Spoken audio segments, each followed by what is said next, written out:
Teman-teman sekalian, lihat gedung ini. Dingin, megah, tetapi di dalamnya hanya ada orang yang otaknya kosong melompong. Katanya mereka ini wakil kita, teman-teman. Tetapi apa ketika kita datang untuk mengetuk pintu, kita malah disambut oleh pagar besi ini, teman-teman. Yang dengar ini, teman-teman, mereka ini adalah wakil kalian. Tapi mereka malah bilang kalian semua itu bodoh. Mereka menghina kalian, mereka menghina kita sebagai rakyat.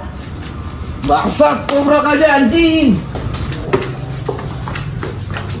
Pak, sebentar Pak, 1 menit aja Pak. Apa ini? Saya sibuk, kenapa? Masa di luar sedang menuntut pencabutan RUU Pak, dan meminta Bapak untuk menemui mereka. Situasi di sana semakin caos Pak, bagaimana tanggapan Bapak? Ya, ini kan semua berproses, ini negara hukum, bukan negara ya. Ini saya mau rapat dulu ya. Sebentar Pak, Apa lagi? tapi mereka bilang aspirasi macet total Pak, dan DPR itu tuli. Bagaimana tanggapan Bapak? Ya, kalau mereka ngomong kayak gitu, mereka kepanasan, mereka ribut, bikin gaduh, bikin macet, ya udah di rumah aja gitu. Ini negara hukum, ini negara semua berproses gitu ya. Ya emang situasi lagi kayak gini. Kita dari DPR nggak akan kena tekanan dari jalan, itu aja dari saya.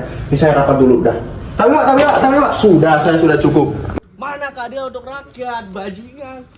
Bukan terbangnya, lu jangan jadi anjing penjaga koruptor doang di sini. Kami bayar pajak buat lu. Mundur kalian, maju 1 langkah lagi dan merusak fasilitas ini akan kami tindak kalian. Rumah anggota DPR diserbu warga, kerusuhan pun pecah. Media-media semua menyerang partai.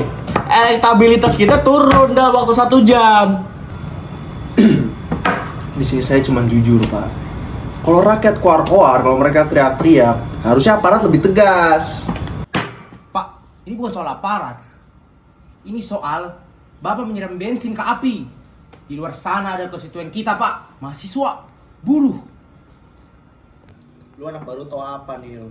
Ini bukan masanya main-main lagi. Nggak usah bawa-bawa idealisme aktivis kampus ke politik, apalagi ke ruang fraksi kayak gini.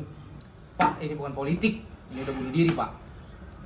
Kalau tidak ada yang turun sekarang, mereka pasti bakar pos yang di depan itu, Pak. Lalu siapa yang disalahkan? Ya kita semua, Pak.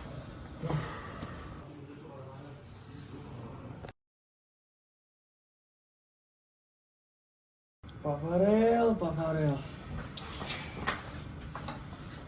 Izin Pak Reva, masa masuk ke dalam dan paman di dalam minta evakuasi lewat jalur belakang. Evakuasi? Tidak. Kalau kita lari sekarang, tamat sudah riwayat partai politik ini. Farel, cepat sekarang minta maaf sama mereka. Gengsi dong. Masa partainya kita, pejabat kayak kita takut sama preman jalanan? Kalau Bapak pengecut untuk turun, saya yang hadapi mereka semua. Daniel, jangan cari panggung kamu. Anda juga pengecut. Pak Daniel, Bapak ini nggak pakai rompi anti peluru. Di luar itu banyak gas air mata. Nanti Pak Reva mecat saya gara-gara itu.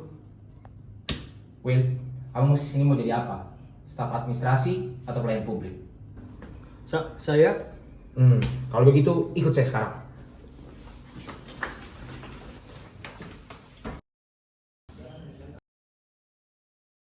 Saudara Farel, Iya, Pak. saya sudah melihat wawancara saudara kemarin. Wawancara saya dipelintir media, Pak. Bapak tahu sendiri media seperti apa. Pers hanya merekam lidah dan mulut saudara yang memantik api dari semuanya. Partai sudah lepas tangan. Mulai detik ini saudara dinonaktifkan sementara. Kita hanya menunggu sidang terbuka. Kartu akses saudara sudah dicabut. Sekarang keluar.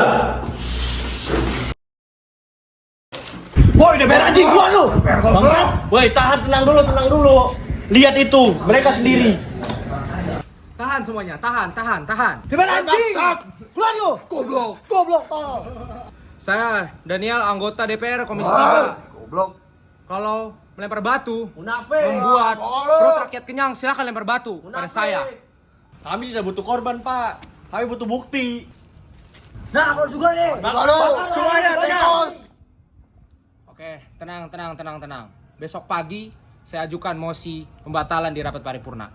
Dari kalian, saya butuh perwakilan untuk duduk di balkon. Kalau saya diam, teriaki saya dari atas. Kami pegang omongan Bapak. Kalau besok itu tidak ditepati, kami akan datang dengan jumlah 10 kali lipat. Ngerti nggak lo? Ngerti nggak? Baik. Masa mulai membubarkan diri dengan tertib. Langit berwarna orange keunguan. Daniel duduk di tangga gedung. Kemejanya kotor oleh debu.